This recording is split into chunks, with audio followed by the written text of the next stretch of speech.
The cream is rising to the top in the Stanley Cup playoffs, and it really might be chalk. Hello, everyone, and welcome to this week's edition of the Theory of Hockey Show. I am your host, Nick Zararis, Theory of Hockey, the host of Do You Know Puck, the only free daily trivia game. Check it out at theoryofhockey.com. On today's show, we are going to walk through some of the evolving takeaways of the Stanley Cup playoffs.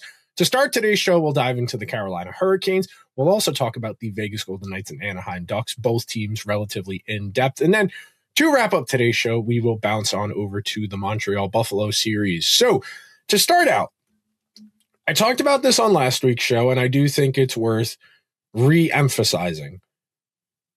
I need to do a better job of putting my previous takeaways about a team from years past in the rearview mirror more. I need to not let previous experiences influence the majority of my decision making, because coming into these playoffs, I had at large felt this iteration of the Carolina Hurricanes, the 25-26 version, was relatively weak in comparison to some of the other teams. That the one in particular 2 years ago, the one that went out and added Jake Gensel at the trade deadline, I felt was better on paper. And that last offseason, the moves they made, going out and getting Nick Ehlers, getting K'Andre Miller, neither of those moves really felt that significant to me. While Ehlers is a guy who, especially because of his transition numbers, has always been underrated and somebody whose game I think translates very well, at least in the regular season. There have been questions about Ehlers' playoff production, his time in the Jets. Never really lit it up in the postseason, but wasn't a bad player. And then K'Andre Miller, a player who, from my time at watching the Rangers, somebody I'm very aware of, somebody whose game I'm very familiar with. I have felt, even though he was going to get a bump from playing in Carolina, because everybody gets a bump from playing in Carolina because they run such a good system and their team overall plays so well, I never really felt that he would be a significant needle mover. But I think something I missed, and what's really impressed me about Carolina in this postseason, is the weaknesses are still there. They don't have a true number one superstar. I think Sebastian Aho is one of the most underrated players in the entire NHL, but he's not on the tier of first-line center who win the Stanley Cup. The closest comp, if you wanted to make the argument for Aho and the Hurricanes, is probably Ryan O'Reilly in that 2019 Blues team. And you can make an argument Aho is on the level of Ryan O'Reilly, but you think about the other pieces that really broke out for them during that Stanley Cup playoff run, where you had Pietrangelo, you had Colton Parayko really emerge as one of the next guys up as a superstar puck mover right-handed defenseman. Parayko never really got to that superstar tier, but teetered on that level of star and was pretty good for a while. You had Binnington get really hot at the right time. I think you could draw a comp there to Freddie Anderson, but I look to history a lot to try and explain the present, because the future is unknowable. We don't know what's going to happen when the Hurricanes have to play Montreal or Buffalo, maybe as soon as this upcoming weekend. And with that in mind, you try and look at what works. And for Carolina in these playoffs, they are the fifth team in the history of the Stanley Cup playoffs to win their first 8 playoff games in a row. Of the teams that have done it before, the 1985 Oilers, they won the Stanley Cup. The 1969 St. Louis Blues, they lost in the Stanley Cup final.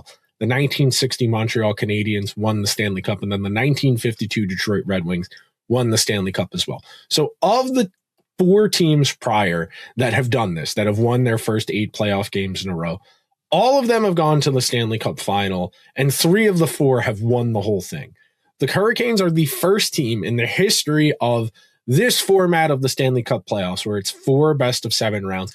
They're the first team ever to win 8 straight games in this playoff format. So with that as a backdrop, how unlikely it is, you are talking about an extreme outlier on a number of levels. So number one of the real recurring themes we have seen over the last 5 to 10 years in the Stanley Cup playoffs, as we've had this concentration of star power on a handful of teams really make the same recurring cast of characters be consistent Stanley Cup contenders, we generally see a coach in their second or third year at the latest be the one to break through. John Cooper is an outlier there in Tampa Bay. He was several years on the job when they finally broke through. But Bruce Cassidy, he was in his first year with Vegas. The Panthers with Paul Maurice, second and third years, they break through and they win the Stanley Cup. The Avalanche, Jared Bednar had been there for a little while, but the longevity of Brindamore's tenure without breaking through that ceiling is relatively unique in the contemporary NHL because we are on the shortest coaching cycle we have ever had. 2.6 seasons is the average NHL coaching tenure at present. And it's very similar conversation-wise to general manager. Now, general manager is always going to get more time than head coach. A general manager usually gets to hire two. Eric Tulsky is early on in his tenure as GM of the Carolina Hurricanes after taking over a couple years back. The Hurricanes are interesting in that their underlying numbers have been outright dominant at even strength. And that has always been a recurring theme for Carolina for much of the last decade. For most of Rod Brindamore's tenure, they have been one of the highest tempo teams. They create shots on goal and scoring chances per 60 minutes at even strength at the highest rates. They have been consistently top 5 in shots and scoring chances for under Brindamore over the last 5 years. They have always been a volume offense. They play at a really high tempo. They aggressively forecheck, and they really create numbers advantages. Because what I said before about Keandre Miller, the idea that everybody gets better in Carolina is in part because the system puts you in favorable positions. When you run as aggressive of a forecheck as Carolina does, when you dive bomb, when you are getting those 2-on-1s down low and creating numbers advantages for yourselves, you're manipulating space. And that's what you should think about teams with aggressive forechecks. We're going to talk about the Ducks later, who also run a really aggressive forecheck, and we'll get a little bit deeper into their X's and O's because I do think there's something interesting there that teams who have been successful against the Ducks have exploited. But when Carolina gets that second dive, that second forechecker down, and that first forward into the zone can force the defenseman on the other team to make a decision sooner than they want. They're going to rim that puck up the wall. They're going to alley-oop it out of the zone and hope it doesn't go offsides, or they're going to ice it by accident. And that's where Carolina can really sink its teeth into you. Carolina, on a talent basis, is not star-laden. Carolina has a ton of depth, and we're going to talk about that Taylor Hall, Stankoven, Jackson Blake line in a second, which has been the best line in the Stanley Cup playoffs so far across the board. But what makes Carolina frustrating to play against, and why, especially in the regular season, they're so efficient, they create mismatches. They create numbers advantages. And when you don't have the high-end individual talent to make plays outside of structure, you need to lean on your structure. You need to maintain that discipline. It's part of why Brindamore teams are always extremely well conditioned. To be that aggressive of a forechecking team, you need to be able to skate at a really high level for a really extended period of time. And Carolina has consistently been one of the better distance travel teams in the NHL when you go into that NHL edge data. But in the playoffs so far at even strength, the Hurricanes have outscored opponents 16-6. Through 8 playoff games, they've conceded 6 even strength goals. They have a 73% goal share at even strength. That comes on 58% of the scoring chances, 57% of the shot attempts, 55% of the expected goals, and 57% of the high danger chances. So that number is going to come down, whether it's not until the Stanley Cup final or as soon as the conference final. They will start to concede goals against just by law of averages. But something that Carolina does that works out well for them in small samples at times is maintaining big game control. When they have such an advantage, especially at even strength, they don't need their special teams to be great. And their penalty kill, which has historically been really good under Brindamore, has gone 38 for 40. They've only conceded 2 power play goal against on 40 penalty kills, which is great defense. There were a lot of penalties in that Ottawa-Carolina series, and as that Philadelphia series progressed, it definitely got a little nasty. But what Carolina does, they get in your head. And look, the Carolina power play is only 5 for 37 through the first 8 games. That's not great. You would probably like that to be closer to 22% or so. That's probably about the floor for a power play for a team to win the Stanley Cup. But I bring all this underlying data up because it paints a picture of a team that has really good depth. And Carolina's depth has always been its calling card. They're a team that picks you apart. And generally, a lot of my skepticism for the Hurricanes comes from their series losses, whether that's against the Rangers, Tampa Bay, Florida, when they have played a team with better high-end talent, and you can make a very real case that Carolina has had deeper lineups than the Rangers, the 2 times the Rangers beat them, the 1 time Tampa Bay beat them. You could even make the argument they might have had a deeper lineup, say 2018 when Washington, and granted Washington, of course, won the Stanley Cup, but top to bottom, the depth has always been there for Carolina. The question has been, what do their stars do when they are matched up against other stars? And I bring that up because in these playoffs so far, the Hurricane stars haven't had any incredible moments. They haven't put up any crazy stats. The goal splits at even strength, though positive, they're low end. We're talking 2-1, 3-2 for a lot of those high end guys. And that's not necessarily a problem, but you look at where they're at right now, and I'm pulling up natural stature because I didn't write it down in my notes. Nick Ehlers has played 89 minutes at even strength in this series. They have outscored opponents 3-2 in those minutes. Sebastian Aho, 105 minutes at even strength. His minutes 1-1. Andrei Svechnikov has been outscored 1-2 through his 140-ish minutes of Andrei Svechnikov has been outscored 2-1 in his 106 minutes of even strength. And that goes to show you just how good the Carolina depth has been in this series. And I mentioned it before, that Taylor Hall, Stankoven, Jackson Blake line has been the best line in the Stanley Cup playoffs. So Taylor Hall in these playoffs, 106 minutes at even strength. The Hurricanes have outscored opponents 11-1 with Taylor Hall on the ice through 8 games. On 71% of the expected goals, they have more than 90% of the goals. That is crazy to me. And the other thing that's crazy about Taylor Hall individually, he's played well with all 3 defensive pairs. The Carolina Hurricanes do a relatively good job of evenly distributing their defensemen. And once again, that's kind of a testament to their overall structure strength that Taylor Hall has played about 35 minutes each with each of the defensive pairs the Hurricanes have. And that leads to a really cohesive unit where you don't need to hard match the way that some teams do, where you see Minnesota making conscious efforts to get Hughes and Kaprizov out there as often as possible. Colorado with Makar and McKinnon, where you want that overlap to create that multiplier effect. But Carolina has as well-rounded a group as they have brought to the playoffs, maybe ever under Brind'Amour. And we'll see how they fare against offense first teams. They have had the benefit of playing both Ottawa and Philadelphia, 2 teams that skew a little bit more towards defense and goaltending as being their calling cards. But against a Montreal or a Buffalo, who are going to be willing to trade chances and going to be comfortable playing a bit of defense and trying to create off the counter, as we've seen Carolina do to great effect. I mean, they won Game 7 against Tampa Bay, getting dramatically outchanced, only generating a handful of shots on goal the whole game because of their skill level. We'll see how Carolina's high-end guys fare against a team like Buffalo or Montreal, who, granted, Montreal, who we're going to talk about later, their underlying numbers for their stars have not been good in these playoffs. Suzuki, Caufield, and Slafkovsky have all been really outscored badly at even strength, and Montreal has largely gotten by on that third line of Zachary Bolduc and its power play in these playoffs. But for me, Carolina has really shown me something I didn't think they were capable of this year, and I've really been impressed with how the depth has risen. And in years past, Carolina's depth has done a really nice job against other teams with poor depth.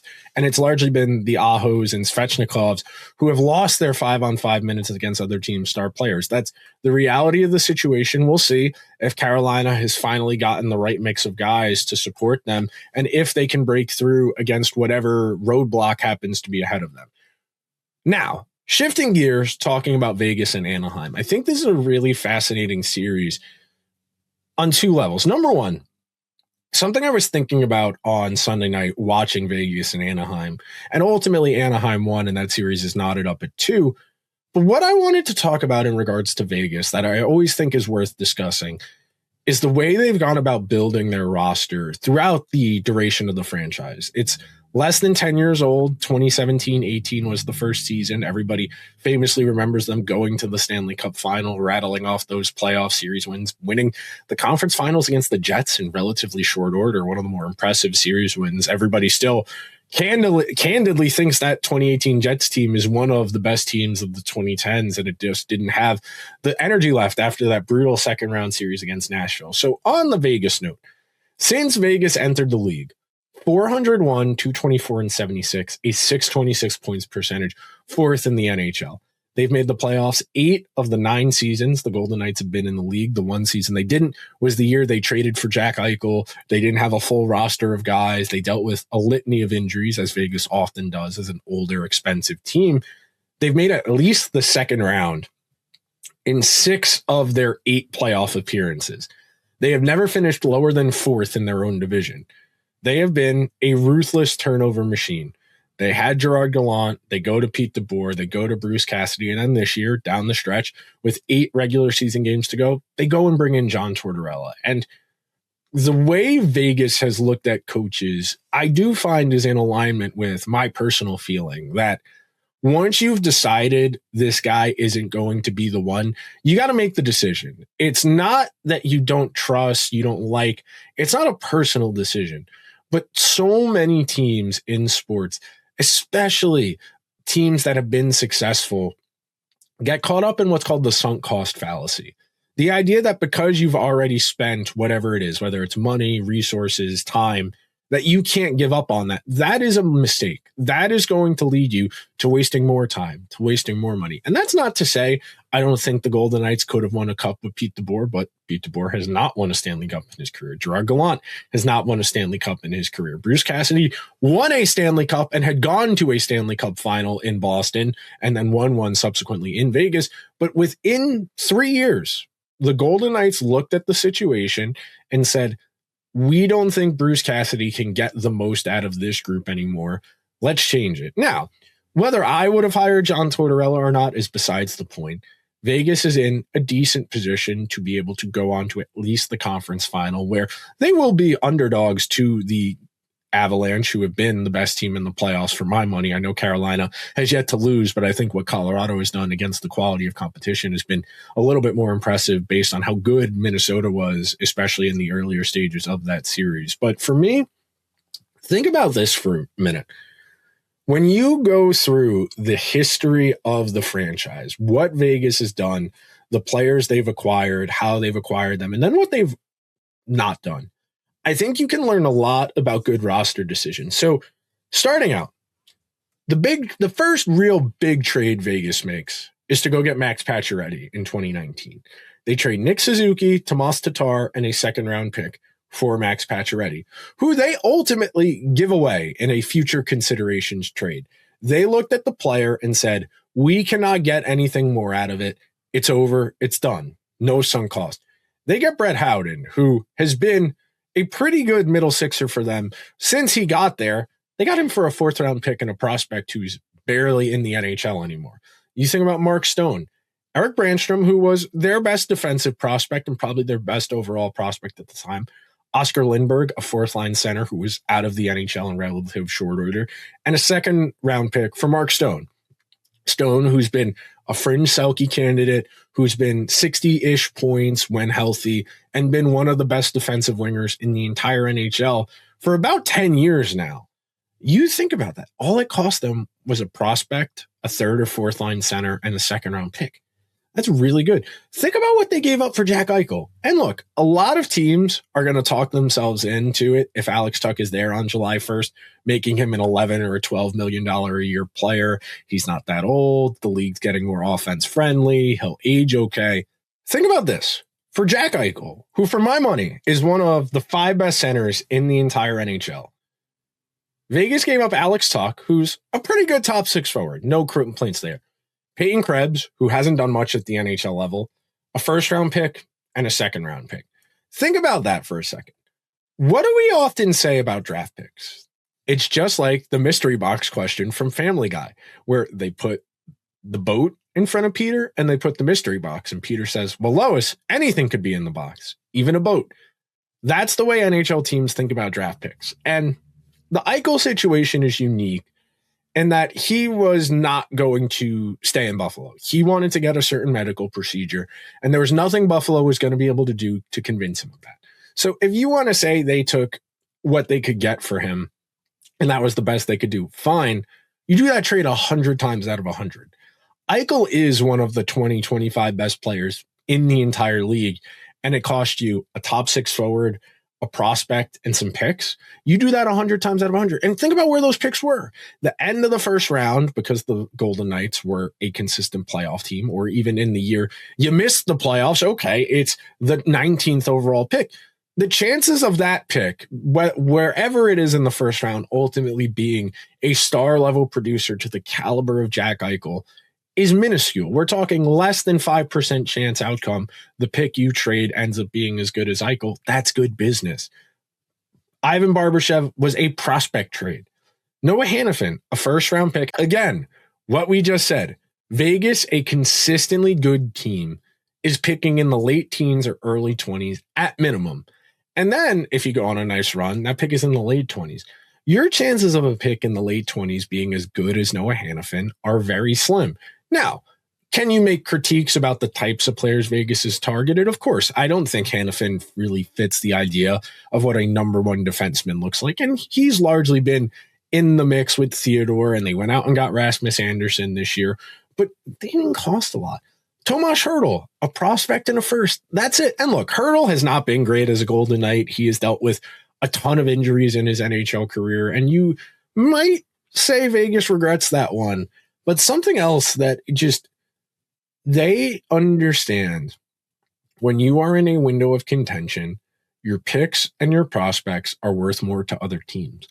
The tangible guys you can insert in your lineup right now and maybe mitigate some of the drop-off as your core players get older, that's invaluable. When you can simply replace Alex Tuch with Jack Eichel, when you can replace some of your depth, whether it's Eric Howla, Cody Eakin, whoever you're thinking of from that first wave, James Neal, and okay, we can understand how to use players as stopgaps. And I think for me, that's what impresses me the most about the Golden Knights. It's not just being aggressive and turning your picks and prospects into players. It's understanding that guys, more often than not, when you get them in their late 20s, are stopgaps. They're fillers. And what Vegas has done to great effect is moving on from guys when it's time. Think about their first wave of guys. James Neal, they leave in unrestricted free agency, signs a big deal, a deal so bad he ultimately ends up getting traded on that bad deal. James Neal rides it out. That deal floats around for a while. He ends up playing in the AHL for a while. But Vegas, after the early success Vegas had, going to the Stanley Cup final in year one, orienting that team around Marc-Andre Fleury, James Neal, Marcia Show, Riley Smith, Wild Bill, that first wave of guys, most expansion teams, and you look at what Seattle's doing right now with guys like Jordan Eberle, where more likely than not, Seattle could have gotten a nice return for Jordan Eberle at any of the past couple of trade deadlines, or when Jordan Eberle got to unrestricted free agency at the end of one of those deals, they could have let him go. But instead, they were very content to lock themselves in place. And you go down the list. Riley Smith on that team in 2018, trade him for a third to the Penguins. You trade Eric Howla for Nick Waugh. You trade Nate Schmidt for a third. You trade Cody Eakin for a fourth. And then you have those extra picks to play with. Now, Vegas will eventually, more likely than not, reach a tipping point where they're going to run into too many holes at the same time, and their lack of draft capital and their lack of development is going to be a problem. But you think about how they've gone about building this roster and how they have maintained a contender for as long as they have. The biggest thing is knowing when to walk away from guys. They had the flexibility to go out and get Mitch Marner this year. And then you fill out the bottom third of your roster where you can. Brett Howden at $2.5 million through 2030 is going to age very well because they bought low on him and they were able to refine his traits and get him better. Kogan Keelisar at $2.5 million. Nick Dowd, who they traded for, is at $3 million for another year and a half. Now, we got to see if they're going to find a way to keep Dorofeyev, who's an RFA this summer. But Vegas going with the hyper-aggressive roster build of really expensive guys at the top and then close to league minimum guys at the bottom is the most aggressive way to go about building a team. And Vegas, being as competitive as they are with some of the mistakes, we haven't talked about the goalie situation there at all. Adin Hill is the one time Vegas looked at a guy and got sentimental. Adin Hill, who won them a Stanley Cup 3 short years ago, was actively bad in the regular season to the point John Tortorella has turned the net over to Carter Hart, who hadn't been in the NHL for more than 3 years. And the Vegas Golden Knights are still competitive. They still have a very good chance to win their series against the Ducks. And more likely than not, will get at least a win or two in the conference final against Colorado, or maybe if Minnesota pulls off the improbable comeback, Vegas could even win the West. But I bring all of this up as context because so many teams fall in love with their guys. So many teams overrate the value of their own players. So many teams crave familiarity. They avoid friction. They don't want to rock the boat. They don't want to upset the guys in the room. They don't want to put the team in a bad spot. And they would rather be bad than take a risk and still be bad. Because that's what confuses me. There are a lot of teams when you look around this league who are more than content to be bad if it's with guys they like. And what Vegas has done to a mastery level, other than Adin Hill, who we just said, is knowing when to move on from guys. Even Marc-Andre Fleury, who won a Vezina trophy in Vegas, he was a future considerations deal to the Blackhawks. The Golden Knights have mastered maximizing their assets. They're going to eventually run out of money and cap space and prospects to fill out the bottom third of their roster, but they can keep going to the well of league minimum or close to it deals. As the cap keeps rising every year or so, they're going to have the affordability to maybe go after those 32 to 35-year-olds to fill out the bottom third of their lineup with guys like Brendan Saad. And what Vegas has done is nothing short of remarkable. For an expansion franchise to come into the league, win a championship within 10 years, be a consistent contender for 2/3 of your first 9 years in the league is incredible. They have done it through ruthless precision, not being sentimental, and continually trying to upgrade on the margins. And so many teams are content to play 55-45 games and not really reflect on why they lose and tinkering on the margins. Now, Vegas has tinkered on the margins over the years, and they have tried to shore up depth where they could. They've been linked to pretty much every star player who's become available via free agency or trade over the last handful of years because it's a desirable franchise to play for, because they've been consistently competitive, because Nevada has no state income tax. There are little things that add up and accumulate, and sometimes you're the odd man out. Sometimes you're Marc-Andre Fleury, who gets the future considerations trade into the ether, and you leave, and Vegas wins without you. But Vegas, by and large, has mastered the way to effectively manage their salary cap, to weaponize LTIR when it's been appropriate. Now, that strategy isn't as useful now, being that you have to have a cap-compliant roster in the playoffs, and you can't double retain salary in trades. But think about it in the big picture and just how good Vegas has been for so long. There will come a time where they don't have stars to buttress their holes and avoid real long-term struggle. But for right now, they're well positioned to at least get to a conference finals again. You get to a conference final, anything can happen. And I expect Colorado to beat them. I don't think Vegas is nearly as good as it was when they won the Stanley Cup. Probably the best 5-on-5 playoff team of the salary cap era. They outscored opponents 66-33 at even strength on the road to winning that cup in 2023. And this Vegas team, it has real holes. The goaltending is bad. Its depth has not been nearly as good as you would like it to be. Mitch Marner has been lights out for them in the playoffs. Mark Stone has been good in spurts. Eichel has been pretty good, though I would say he looks a little tired, but that's to be expected after an Olympic year.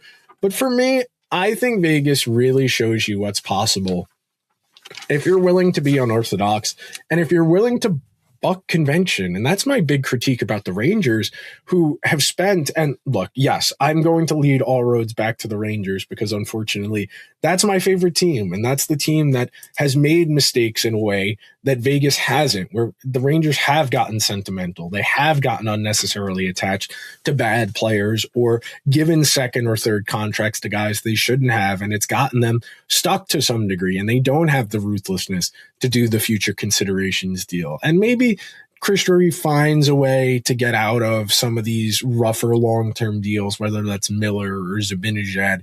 We expect them to trade Trocheck this summer, but I throw my hands up in disgust at the people who don't want to trade to get better.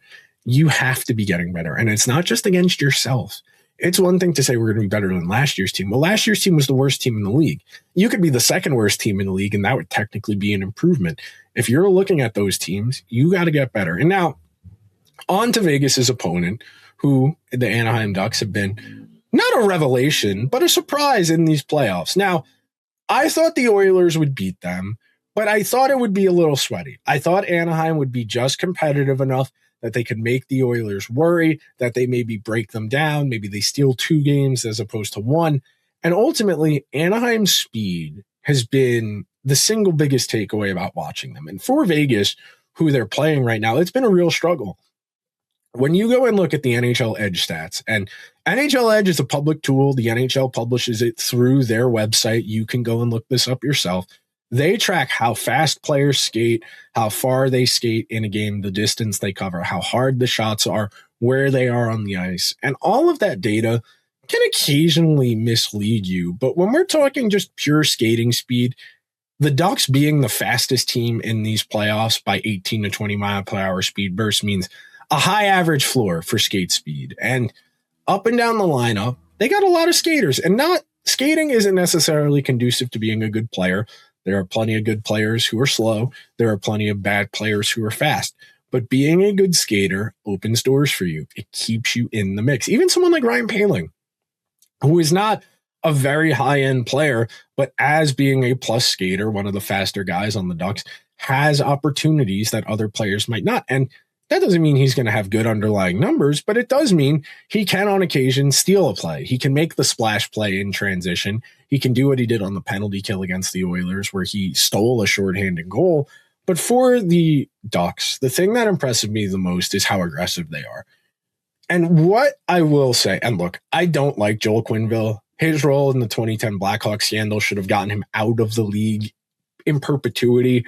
I don't think he's doing anything remarkable. And I do think the fact that the majority of hockey media, other than like Greg Wisniewski, being happy that Quenneville is back in the league and acting like it was some injustice that he faced some punishment for his role in a sexual misconduct scandal is crazy. The Ducks are playing with reckless abandon, and they are leaning into their strengths, which is something not a lot of teams are going to be comfortable doing. You can draw a direct through line from what Rick Tocchet is saying about Matt Mavichkov, where he's got to play more like Denver Barkey, and he's got to do this, and he's got to do that. Instead of just saying he's got to do what he's good at, we're trying to turn someone into something they're not.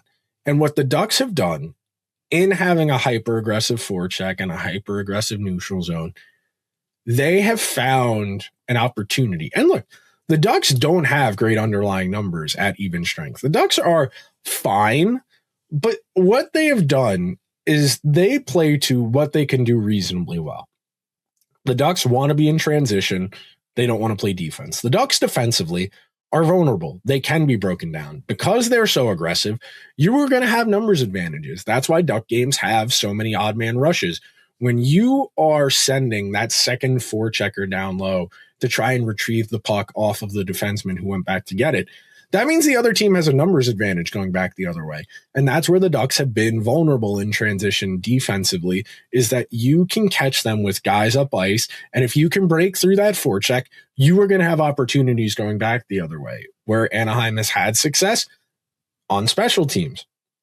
10 for 31 on the power play. Now, I have to say, with the caveat that they were 7 for 14 in the first round against the Oilers. The postseason at large, they still have a 30% power play, which is really good.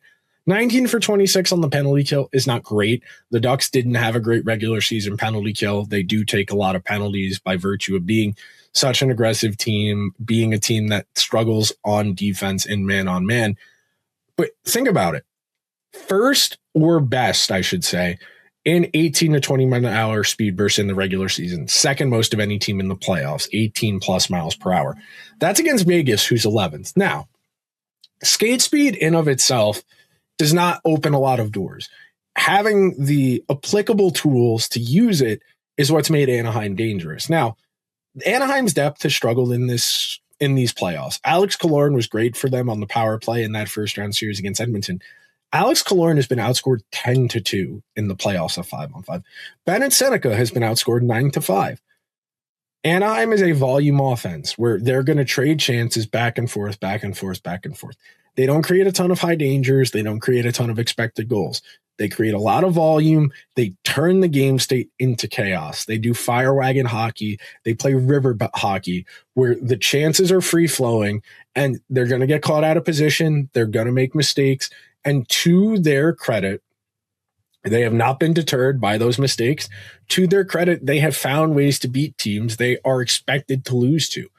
To get it to 2-2 against Vegas for this Ducks team that is arguably a year ahead of schedule is really impressive. And a lot of it is leaning into what they can do well. Could the Ducks maybe be a bit better defensively if they had a bit more patience, they were a bit more strategic? Absolutely. Do you want that though?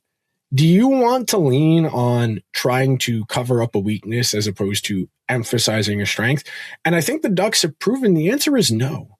Hockey is a weak link sport where the worst player on the ice is going to get exposed worse than the best player on the ice is going to be able to win the game. And when you have those sustained weaknesses, and don't get me wrong, the Ducks have real weaknesses in the bottom six and on their back end of their defense where Mitnikov and Carlson have negative even strength goal differentials. The Ducks are largely getting by on their stars, on their young, powerful guys doing a majority of the work. I think Vegas is going to prevail in that series. But when you look, Chris Kreider, he's outscored opponents 8-4, McTavish 5-3, Leo Carlson and Troy Terry 9-6 apiece, Jackson Lacombe 12-9. But you go down the lineup, Mikael Granlund, who was off to a really good start, has been outscored 6-5. Ryan Paling's been outscored 7-5. John Carlson's been outscored 9-6. Seneca, who we said before, outscored 9-5. Mitnikov 9-4. Killorn 10-2. All of that is to say, in spite of the fact that Anaheim's depth, has struggled in these playoffs at large, they are at 2-2, and they only need one. You get one good depth game, you get one good Dostal game, you could win. For Anaheim, in year one of their window of contention, getting this to 6 or 7 games against Vegas is an accomplishment. You get it to a 7th game, great. You go to the conference finals, awesome. You give those young guys that experience, you validate your project, and you start to ramp up for sustained, prolonged contention. You start to think about what life looks like after Killorn, after Trouba, Carlson, as those older guys age out. How are you going to replace them? You have 3 really enticing left-handed defensemen who all are viable. And when you have 3, more likely than not, you're going to trade at least one, and then you're going to build this team around Jackson Lacombe, around Cutter Gauthier, around Leo Carlson, and go from there. The Ducks are in great shape. They are leaning into what they are good at, and they have played really exciting games in this postseason. I like to think Vegas wins, but I would not be surprised if Anaheim shocked them here and went through to the next round. All right.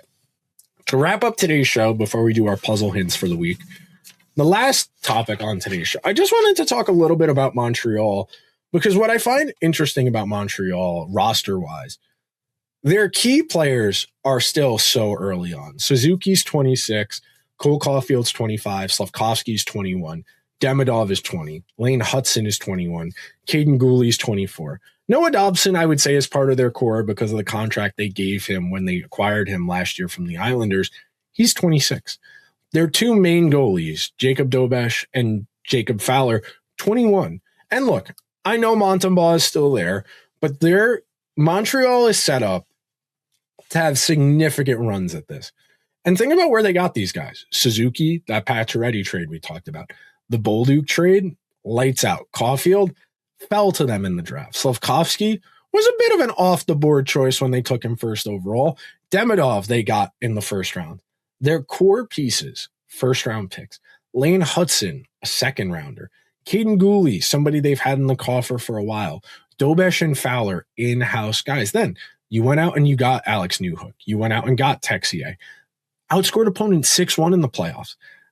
The Montreal depth has been arguably the best part of this group. And these are guys who aren't keys. realistically, going forward, if you're Montreal, you're probably going to try and upgrade from Texier and Newhook as your top 9 forwards. And building off of that, I'm not the only one who's had this thought. I saw Jay Fresh Hockey say this. I saw Jack Hahn say this.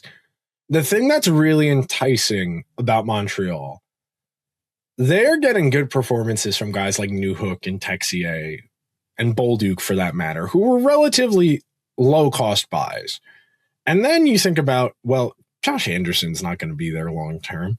Brendan Gallagher is probably on his way out. Mike Matheson will be upgraded upon. Phil Deneau, though it's nice the pizza man is back and he didn't cost them a lot at the deadline, they're probably going to upgrade on at least 2 or 3 of those spots. And then the other thing that's exciting about Montreal, they're up 2-1 in their series against Buffalo right now.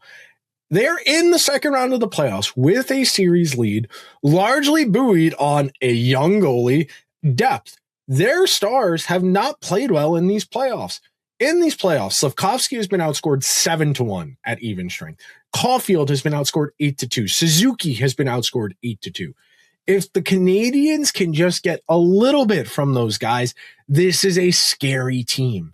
If Montreal just gets a little bit more from their stars, in conjunction with the depth and the goaltending that's already been good, now you're talking about a team that can win the East. And Montreal or Buffalo against Carolina is a really interesting proposition because Montreal and Buffalo are so willing to trade chances. They are so willing to play up and down, whereas Carolina wants to get in the mud. Carolina wants to outwork you. And Carolina has more transition stuff than they've had in years past because they have Ehlers, because they have a healthier Taylor Hall. All of that is to say, Montreal is exciting in that their young guys are all building blocks. The weak links on Montreal's roster are older and expensive. And as the team gets better, as the young players, in particular, I would identify Demidov and Slafkovsky as those guys get to their mid-20s. The opportunity for Montreal to be a sustained contender for the rest of the 2020s is really on the table. You're going to have more cap flexibility as the cap ceiling goes up, as your older, expensive players age out. You're going to have your star players who you've signed on relatively cost-effective deals age progressively through those deals that look well as time goes on. They are going to have significant opportunity. And the last thought I'll leave you with on Montreal before we wrap today's show, we do our puzzle previews for the week. Everyone thinks they'll be back. Every young, plucky, exciting team thinks they'll be in the conference final all the time. They'll make it back to the Stanley Cup final if they lose. You look at the teams last decade. The Rangers, they went to one final. The Sharks, they went to one final. The Predators went to one final. The Capitals, who won the damn thing, only went to one final. The Blues, who won the whole thing, only went to one final. And I bring that context up because unless you're Tampa, you're Florida, you probably aren't making 2 or 3 Stanley Cup finals in a short period of time, in a 10-year window. That is extreme outlier stuff that you're going to go to 2 or 3 finals in the span of a decade. Montreal very well could make the final this year. It's perfectly within reason they make the Stanley Cup final this year. That doesn't mean they're going to be a prolonged contender. They could have one of these young guys hit a wall and not develop. They could give out a bad contract to a player who's going to play too big of a role. Maybe Dobesh is a bit of a mirage and he's only a hot young goalie and he's the new Cam Ward or the new Binnington. These are all considerations that have to go into how you think about it. For right now, it's very exciting. I am very glad Montreal's prolonged multi-year rebuild project has yielded the fruit it has. I am in complete philosophical alignment with how that front office under Ken Hughes and Jeff Gordon has gone about assembling a young group over an extended period of time, slowly phasing out the older star players, older expensive players, and giving the reins of the team over to the key young pieces. Now it's a matter of Slafkovsky and Suzuki and Caufield and Demidov getting comfortable, learning how to play playoff hockey, and growing and expanding their toolboxes, learning what they can and can't do at this level, at this stage of the playoffs, and the doors it's going to unlock. I am excited for what Montreal can be, and I think the way they've gone about building the roster is something you have to give a lot of credit for. All right, puzzles for the rest of the week. If you have made it this far in the show, you get the clue for the rest of the week before the puzzles go live. So tomorrow, on Wednesday the 13th, name the 10 Oiler goalies with the most wins since Connor McDavid's NHL debut.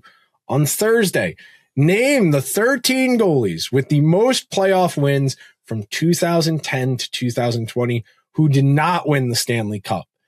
Now, later in the week, name the last 6 non-forwards to win the Hart Trophy. And then the last clue you get on this week's show, the land of 10,000 hockey players. Name the 12 Minnesota Wild players who have the most career games played for the franchise. That'll do it for this week's edition of the Theory of Hockey show. Be sure to go play Do You Know Puck at theoryofhockey.com. We just gave you the puzzle hints for the rest of the week so you can do your prep. I will talk to you guys next week. Be sure to check out the Substack where we will have extensive, more in-depth breakdowns of the segments on today's show throughout the course of the rest of the week. I will talk to you guys real soon. Everyone enjoy the Stanley Cup playoffs.